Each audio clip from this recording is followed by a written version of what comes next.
Starting to get buttoned back up. I'm going to go ahead and clean up the valley cover and install it to keep the dirt stuff out of the center of the motor. And that cover gasket has a bite on the cover, that's for sure. Stuck a razor blade in there to get a little gap opened up, and I'm going to take a couple small screwdrivers and start working it out of there. And I've got 8 new O-rings to go around the blocked off air fuel management oil jackets. Those O-rings have a bite, but I get a steel pick on the inside and get it into the rubber and then pull it up out of there. Seems to be doing alright. I don't want to skin the outside part, but it will take 2 hands, no doubt.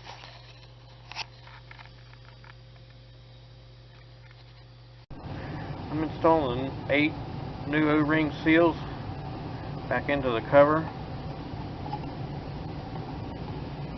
And I put just a little touch of Loctite on all of the cover bolts, because I didn't like how they was hit and miss as far as being tight. And they'll be tightening down to 18 foot-pounds. That's nice. Went ahead and put paper towels in, take cords so nothing will fall down in them.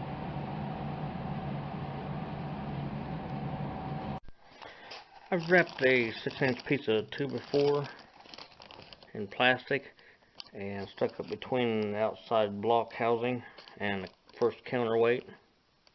The motor rolled over on its side. And I'm going to tighten this cam actuator bolt. It tightens to 48 foot-pounds and then a 90-degree turn. And that counterweight going against the 2x4 in the housing shouldn't promote a problem. Normally you'd hold the flywheel through all the crank back to the flywheel. Although the flywheel gives it a little leverage, that counterweight will give it some. I'm going to pull the pin on this timing chain tensioner so I don't fracture this new tensioner arm. Hopefully. I don't like the way that you have to do it, but they don't have any holding spots on the camshaft actuator or the cam itself where that goes. It's the way it's got to be done, I reckon. Just be sure your timing marks are aligned before you do it, because once you tighten that bolt down, it's got to have a new one put in it if it's got to be taken loose for any reason. Yeah, right, that didn't hurt a bit, but it looks good. So now on with the timing cover and the dampener. I degreased the timing cover and the engine block where the timing cover is going to mount, and the oil pan mounting surface. Next thing I'm going to need is a dampener installation kit, dampener installer, the dampener, and a new timing cover seal. And I'll stick the cover on there and just stick the bolts, 8 bolts in it loosely, and start mounting the damper procedure. The gasket does have a particular installment. It's got a little curved part to go out around the oil pressure jacket here.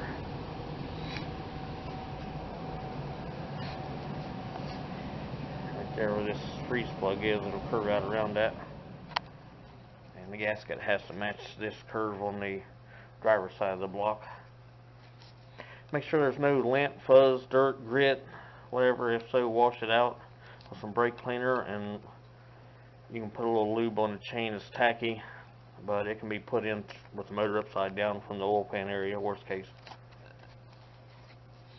And make sure the crankshaft is clean and dry, grit free, and the bolt holes are clean and dry.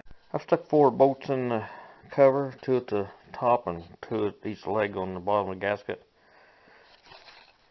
Make sure there's no obstructions. I've got that pickup tube bolt out of the oil pump, so it won't interfere with sticking the cover on, and the tube will go through there with the cover on, so it's not a problem.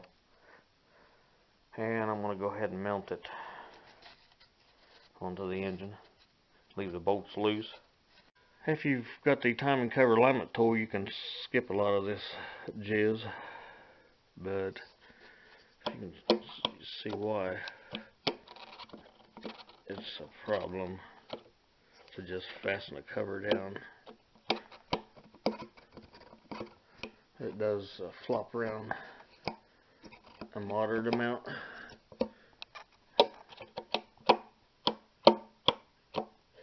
To not have the seal perfectly in line with the crank, it'd wear kind of off center.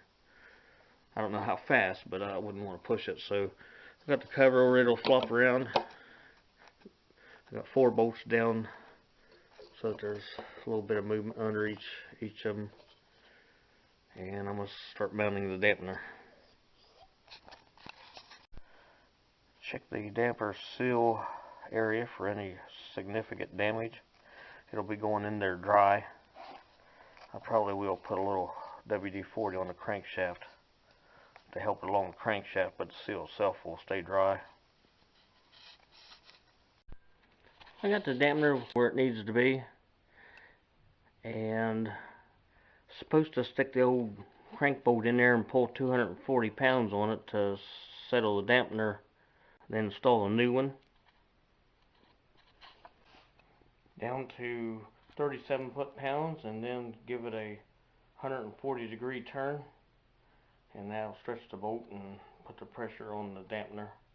The dampener's in there far enough. Go ahead and screw the cover down. It should be centered.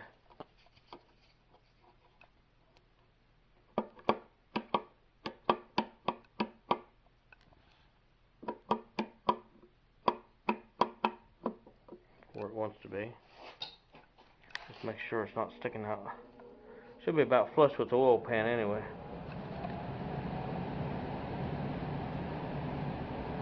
Keep an eye on it as you tighten it down. Encourage it to be almost flush with the oil pan a little bit. Make sure none of the pre-lube oil is working its way over to the timing cover from inside the engine and getting the oil on the seal. I'm going ahead and installing the rest of the timing cover bolts, and I'm going to tighten them down to 18 foot-pound, watching to make sure it stays reasonably flush.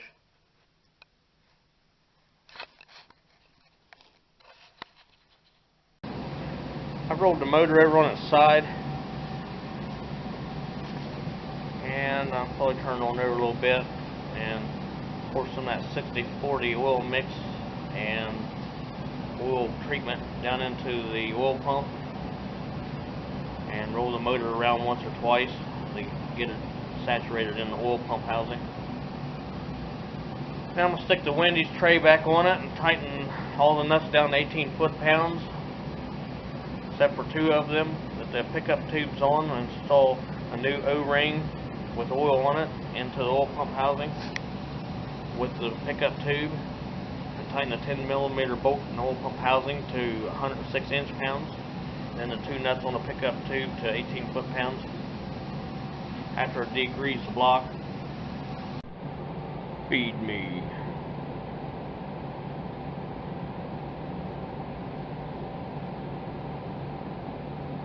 That'll be enough. Give the motor a little turn around. Check your block for lint, crud, debris of any kind. Rotate the motor a little bit and get that in the right direction, looking at it clockwise.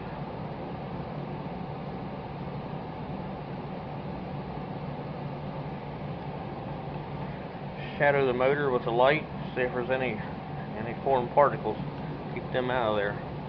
The windage tray / oil scraper pan is installed. Notice it says front facing the dampener. And I'll stick to the pickup tube. The O-ring's been oiled up and slipped onto the pickup tube assembly. It's clean. The screen's clean. The tube's clean. It's been washed out. You want to push this O-ring all the way down until this tab bottoms out, and not use the screw to pull it down until it's down in there anyway. And then it sits on the 2 studs back here, tighten 18 foot-pounds.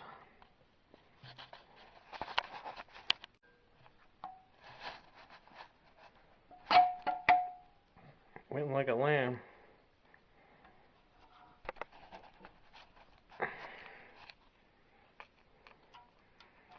me go ahead and tighten this 10mm up before I tighten the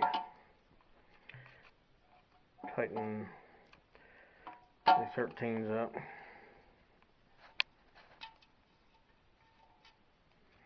Make sure the tube's sitting flat on all the studs and that this tab is flat. And tighten this screw down to 106 inch-pounds.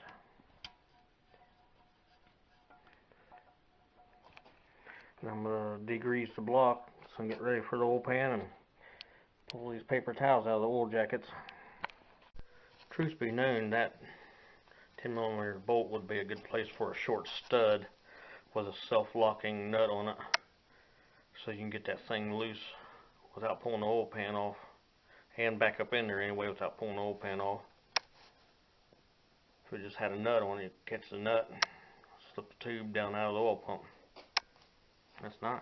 That would be nice. Just a all thread sticking up out of there about 1/4 of an inch. Degrease your oil pan bolts, either in some brake cleaner or whatever. And the oil pan, I've already taken care of that and the block's degreased. I just got to start putting these bolts in. I think I'm going to be sticking a little blue Loctite on them as well. I had some kind of sealant on them. That looks a little better in there now.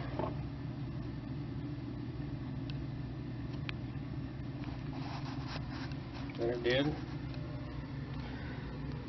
About the most critical area is the oil pressure jackets to clean. Just degrease the rest of it. Take any significant scale off of it. And we'll be putting a patch of silicone at all 4 corners of the block at these intersections where there's a gasket in the front, rear, all 4 corners. A little spot of silicone underneath of it. Lay the gasket on the pan. Make sure these 2 O-rings are covering the oil jackets. Just put a bolt diagonal. Lay the pan on the engine and get those started and put the rest of the bolts in. These short bolts torque to 18 foot-pounds. These long skinny ones tighten to 106 inch-pounds into the back cover. Here and there. Make sure there's no metal, debris, trash laying in the pan. This will be the last time, with any luck, it'll get looked into for many years. 4 corners are siliconed up.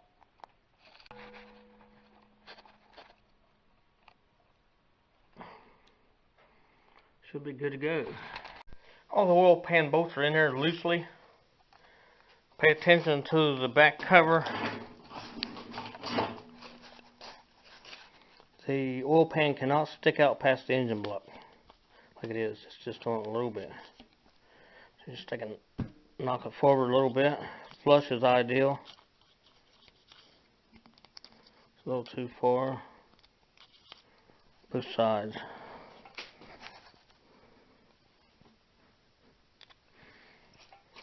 So I'll square that up and get these tightened down before the silicone sets up. Looks good. These bolts 18 foot-pounds.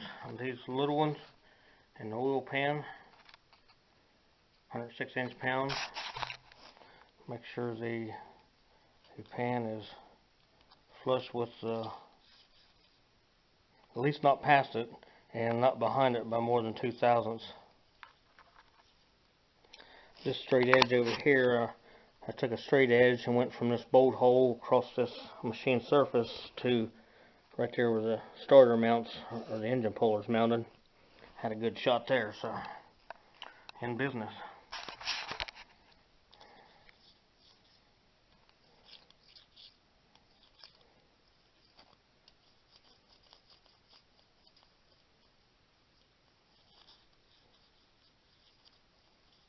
Good. Got just the right amount of silicone leaking out all 4 corners.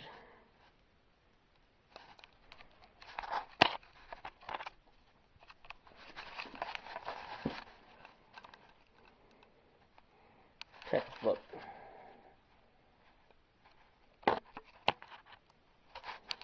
Just like downtown.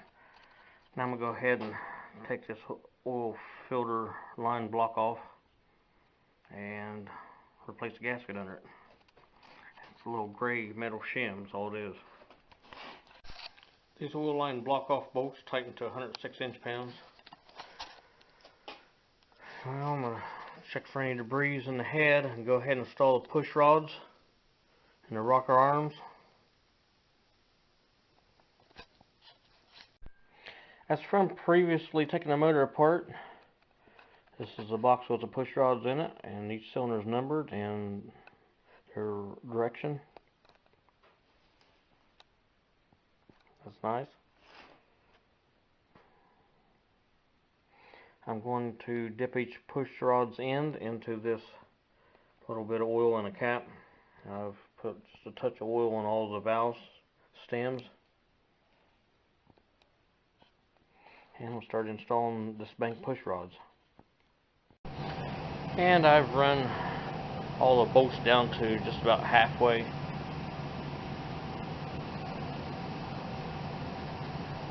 They're still plenty loose. And I'm going to go ahead and do the other side. Get the rail stuck on it. Just be sure and hold the rocker in line with it when you're tightening it down, and there is kind of a procedure for doing it. I've brought the motor up on top dead center, put a yellow mark right beside this crank sensor on this dampener, and I just watch for these valves to be no load on either one of them.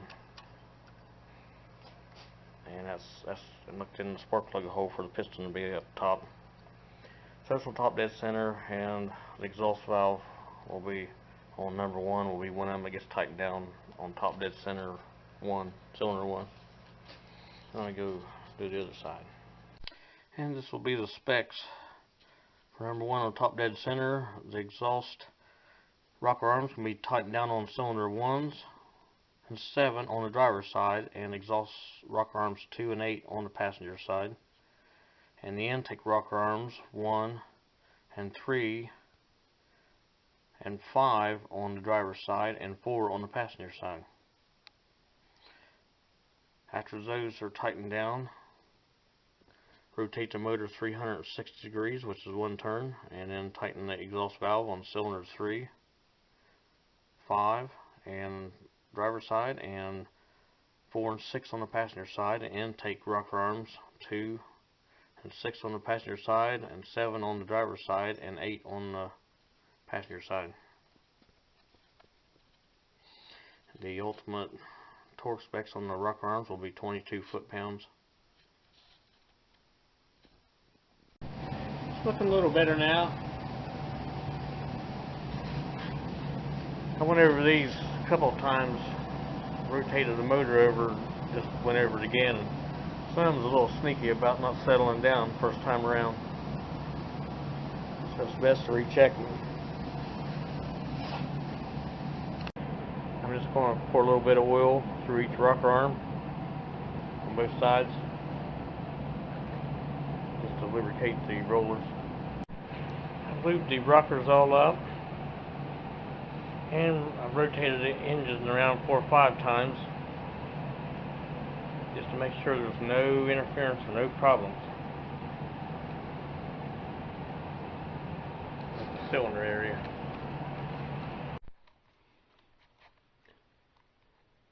I took the engine off the engine stand. I've already chained it up. Put new valve pin cover gaskets on it. Tighten the bolts down to 106 inch-pounds after cleaning everything up.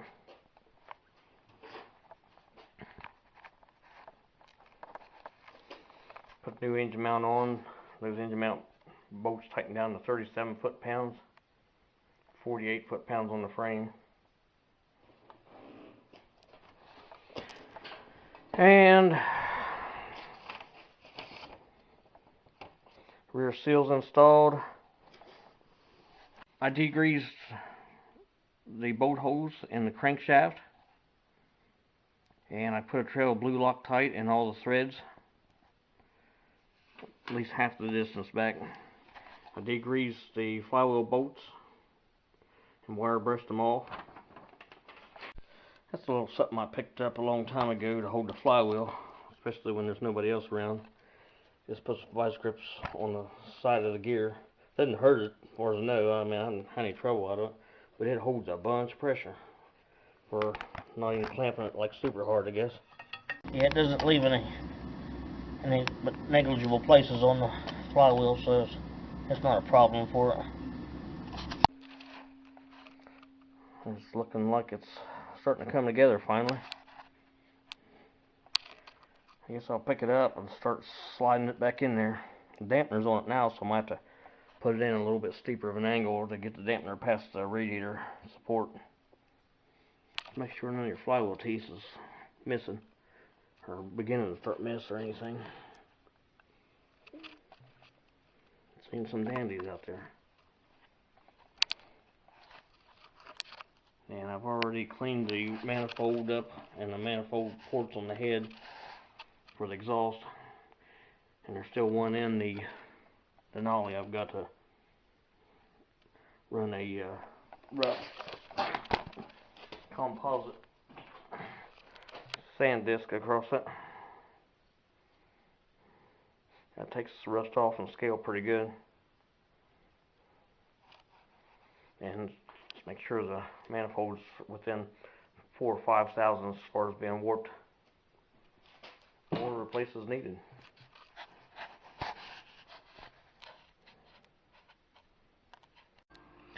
Mouse over the video and hit the circle I to continue to part 2 of the video.